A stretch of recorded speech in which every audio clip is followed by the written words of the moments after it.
Imagine having to swim through sewage, human and industrial waste to get to your living room.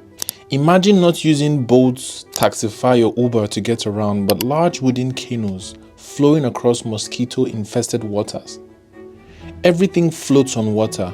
Your home, your school, the local provision store, everything. Could you live this life? Would you survive?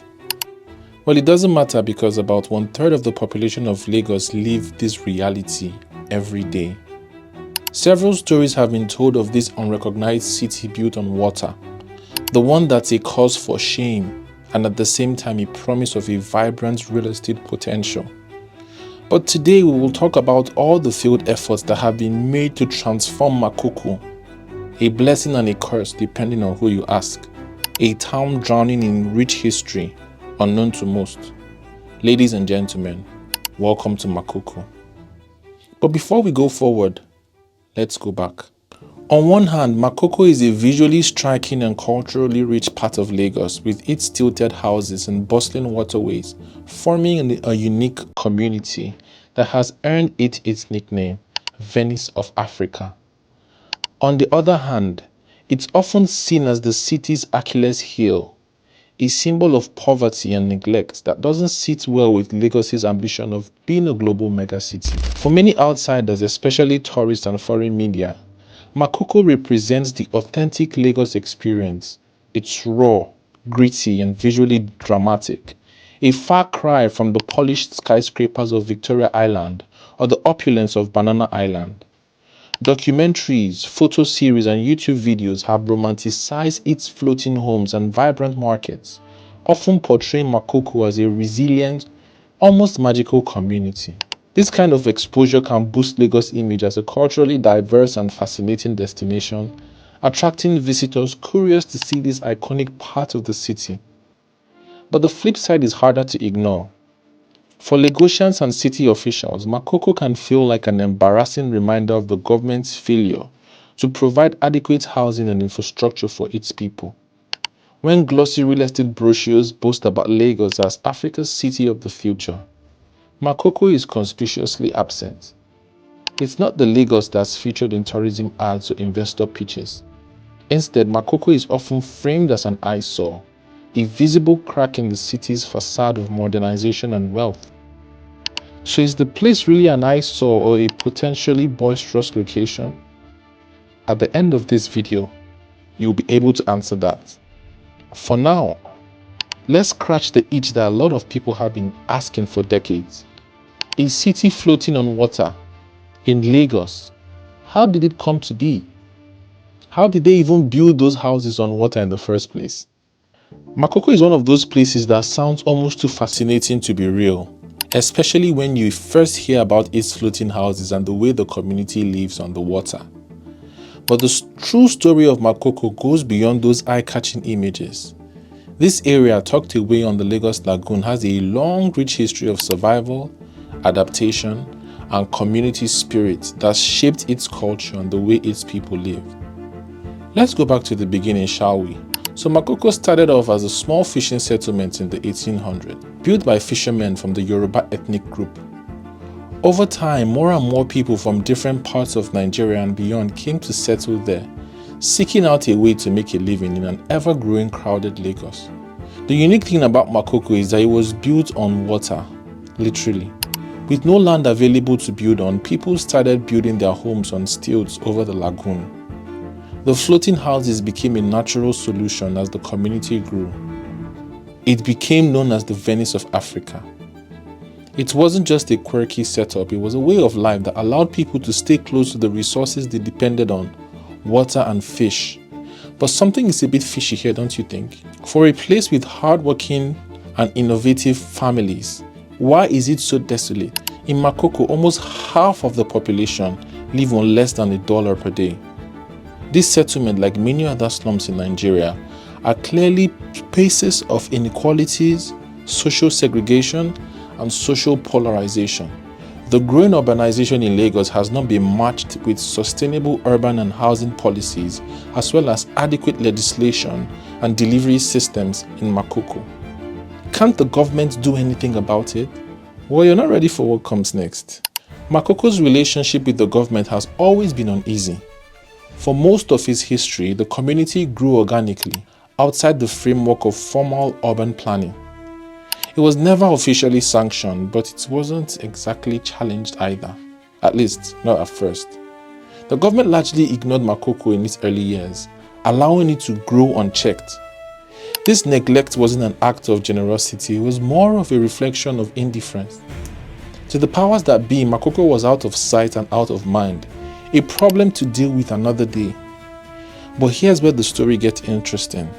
As Lagos began to modernize and expand, Makoko's prime location on the waterfront started to attract attention. What was once dismissed as a ramshackle fishing community suddenly became valuable real estate in the eyes of developers and politicians, with prime waterfront. Now the government wants the place to develop and modernize, but sadly for the government, the people of Makoko are as defiant as they come.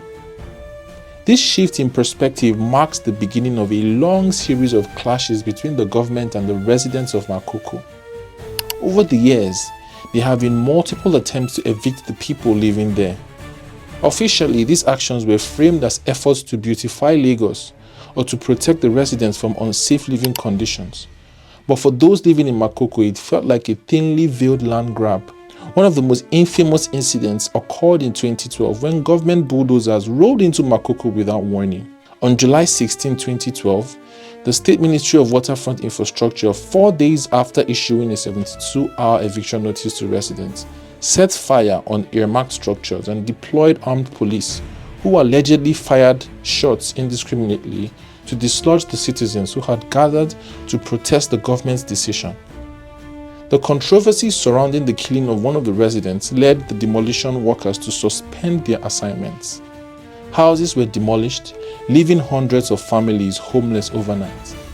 The government claimed it was a necessary step to clear illegal structures and improve the city's image, but the timing and manner of the evictions raised questions. How does the Lagos state government issue a 72-hour eviction notice to over 250,000 Makoko residents, followed by the demolition of structures deemed illegal? This action rendered thousands homeless and led to confrontations between the community and authorities. Critics highlighted the lack of resettlement plans or compensation for displaced residents, exacerbating distrust between the community and the government. It was believed that the move was more about paving the way for private development rather than addressing safety concerns. The residents fought back, staging protests and drawing international attention to their plight. The demolition was eventually halted, but the scars of the experience remain. Concerted efforts to fund urban slum renewal by the Lagos state government dates to June 2009, when funds were released to the Ilaje and the Bariga communities among the 9 officially designated slums in Lagos. The World Bank, through the LMDGP, plans to invest $40.9 million to upgrade 9 urban slum neighborhoods in Lagos, including Makoko. However, the project was terminated amid allegations of fund mismanagement, and Makoko did not receive the anticipated improvements. Additionally, although funding details are sketchy, the Swiss embassy in Abuja agreed to fund a pilot neighborhood hotspot, which led to the signing of an agreement with the Union of Ogubales of Makoko in December 15, 2014. But again, the deplorable living conditions in the waterfront community spurred the representatives of the Makoko community to reach out to the Lagos state government with a proposal to develop a regeneration plan for the community, which was granted by the governor. The community, collaborating with the Social and Economic Rights Action Center, SERAC, mandated the Urban Spaces Innovation USI to lead the preparation of the Urban Renewal Plan, to come up with a plan that took into cognizance the perspective of diverse stakeholders. The community, SERAC, and USI constituted a working group consisting of professionals in academia and experts from diverse backgrounds in land, housing, environment, urban development, social and economic empowerment, and development finance. In response to these demolitions, the Makoko community, in collaboration with the Socio-Economic Rights Action Center, SERAC, and the Urban Spaces Innovation USI developed a comprehensive regeneration plan. Submitted in 2013, the plan addressed infrastructure, housing, tourism, economic development, and tenure security. Despite its holistic approach and community involvement, the plan has yet to be implemented by the Lagos State government. Private developers have also played a significant role in Makoko's political history, often swooping in with promises of transformation. While some have introduced well-meaning projects like the famous Makoko Floating School, others have been accused of exploiting the community for profit. The floating school, for instance, became a global symbol of innovation and hope, but ultimately failed to deliver on its promise. After it collapsed in 2016, many questioned whether these interventions were truly about helping Makoko or simply about gaining international acclaim. Another prime example is a developer you might have heard about, Landway. With promises of the future cities, they touted the transformation of Makoko as a corporate social responsibility as it rolled out plans in 2019. Landway, a prominent real estate development company in Nigeria, expressed interest in the future development of Lagos, including areas like Makoko. Their vision included innovative housing solutions such as luxury floating homes and container homes, aiming to address the challenges posed by overpopulation and housing shortages. The Future City project emphasizes the seamless integration of natural green spaces with advanced technology, creating urban settlements that promote a high quality of life while being environmentally sustainable. While these concepts were forward-thinking, the practical implementation in Makoko would require careful consideration of the community's unique socio-economic dynamics, cultural heritage, and existing livelihood. While specific details about Makoko's inclusions are limited in Landway's plans, the project's innovative concepts could have inspired transformative solutions for waterfront communities like Makoko. But yet again, we don't know the update about this project. But you see, despite the many challenges, the people of Makoko have proven time and time again that they aren't just passive victims. They have organized themselves, forming community associations, working with NGOs to advocate for their rights. They've used every tool at their disposal, protests, petitions, and even the media to ensure that their voices are heard. They've shown incredible resilience, refusing to be erased despite the odds stacked against them. But if you're wondering why all the fight and attempt to get a slice of Makoko and chase out existing residents, is Makoko really that promising real estate wise? Well, the short answer is yes. Absolutely yes. But here's why. Can Makoko ever really become a hotspot for real estate? Well, that's a wild question, especially when you compare it to places like Banana Island and Orange Island. These three spots in Lagos couldn't be more different. On one hand, you've got Makoko, a sprawling water-bound community full of stilt houses and vibrant daily life. On the other, you've got Banana Island, the ultimate playground for the rich and famous, and Orange Island, the new kid on the block trying to blend luxury with a little more accessibility and affordability. It's like comparing a bustling local market to a five-star mall. They're in the same city, but they live in completely different worlds. Let's start with Makoko. It's right there on the waterfront, a location that would make any real estate developer drool. Waterfront properties in Lagos are worth a fortune. Just look at the outrageous prices of Banana Island and VI homes. But why hasn't anyone swooped in to transform Makoko into a shining, new luxury development? Well, it's complicated. For starters, Makoko is not just some empty plot of land.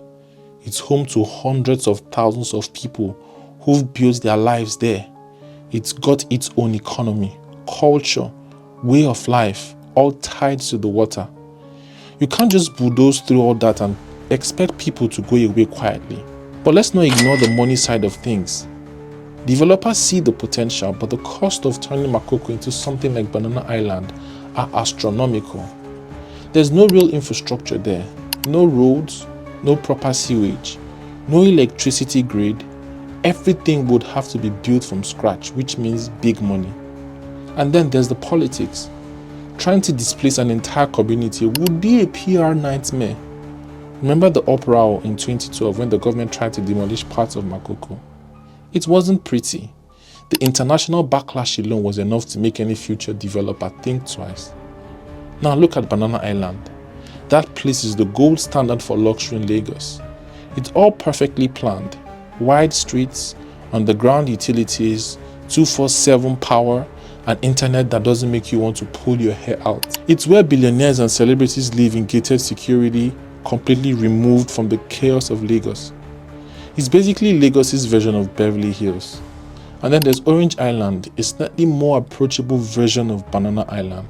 It's still fancy, but it's marketed to people who want a slice of luxury without breaking the bank entirely. Both places show what's possible when money and planning come together.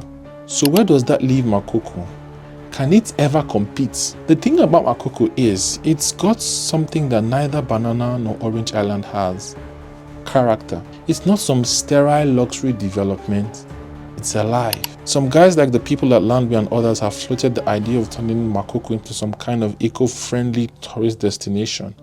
A place where the stilt houses and water culture are preserved. But with better infrastructure and modern technology, we imagine that Makoko can become this cool, sustainable neighborhood that tourists want to visit and locals can still call home.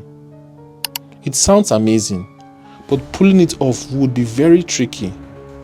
It would take a ton of money, a ton of planning, and most importantly, respect for the people who already live there. And let's be real, Lagos doesn't exactly have the best track record when it comes to inclusive development. Banana Island is basically a bubble where the ultra-rich live in a completely different reality from the rest of the city. Orange Island is a little better, but still luxury-focused. Makoko, on the other hand, could be a game changer if the government or developers could figure out a way to improve the community without erasing it. It could set a whole new standard for what's possible in Lagos real estate. Maybe we can take a cue from China. Fuzhou, a northern city in Zhejiang province, China, situated near the southern shore of Lake Tai, with a history spanning over 2,300 years, known for its rich cultural heritage, traditional architecture, and well-developed infrastructure. The city has been the focus of modern urban planning initiatives aimed at integrating natural landscapes with urban development. A notable progress in Fuzhou is the Eco-Urban Master Plan designed by Chapman Taylor, which emphasizes the symbiosis of water, landscape, and people. This plan incorporates ecological resources through eco-agriculture, eco-industry, eco-tourism, and green finance, aiming to create a harmonious integration of the city into its surrounding natural environment. While both Makoko and Fuzhou are situated near significant bodies of water and have economies historically linked to these waterways, they differ markedly in terms of infrastructure and living conditions. Placed side by side with seemingly similar potential, Makoko pales in comparison.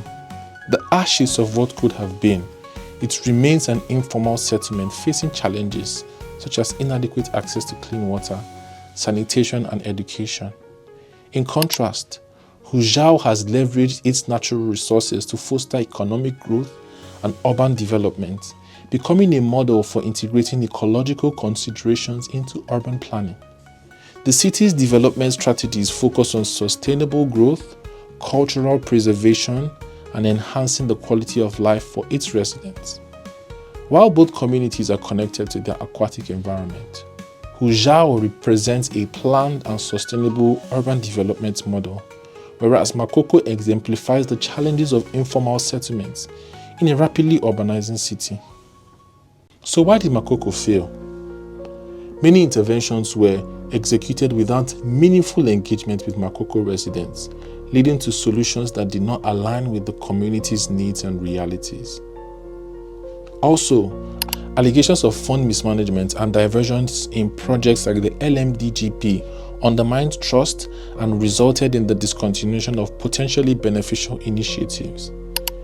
Demolition exercises were conducted without adequate provisions for resettlement or compensation, leading to human rights concerns and resistance from the community. Makoko's economy is heavily reliant on fishing and water-based activities. Interventions that did not consider these aspects threatened the community's way of life and economic survival. The failed urban renewal attempt in Makoko underscores the necessity for inclusive, transparent, and community-driven approaches.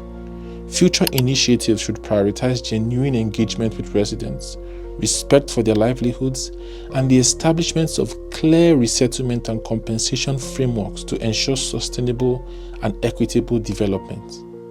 Even though a lot of people have painted the government and developers as greedy capitalists trying to take advantage of this vulnerable settlement, the truth is that we need thinkers and dreamers who are crazy enough to tackle the toughest and dirtiest challenges that we face.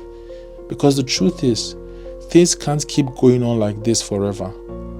But what will be the final straw that will transform Makoko to a development El Dorado? It remains to be seen. Urban problems are opportunities for investment and growth in the continent. We need to survive, but we also have to grow. Thank you all so much for watching. I hope you enjoyed this mini documentary. This is Uche Philip Emordi from Ownahome.ng. Here at Ownahome, we believe owning a home, owning a property should not make you lose sleep. So we are committed to giving you the very best property recommendations and insider real estate gist. Kindly like, kindly share, kindly drop a comment to share your thoughts below, and contact me if you're looking to get good, very, very luxury or very, very affordable areas in Lagos. I'm your plug to give you safe and really, really nice investment spots in Lagos. And I'm going to take this opportunity to invite as many of you as live in the UK to a physical event that we are holding. It's called Discovering Hidden Opportunities, Real Estate Opportunities in the UK and also back in Nigeria. I'll be happy to see you, and also with the team of solicitors, realtors, mortgage brokers, developers. I'll be talking to you about opportunities, off-market deals, and also how the investment and real estate landscape is going to go in 2025 in the UK and in Nigeria. So check out the link in the description, and also if you want to join our real estate in diaspora community, you can also check out the link in the description. Thank you so very much for watching. See you at the next video. Bye bye.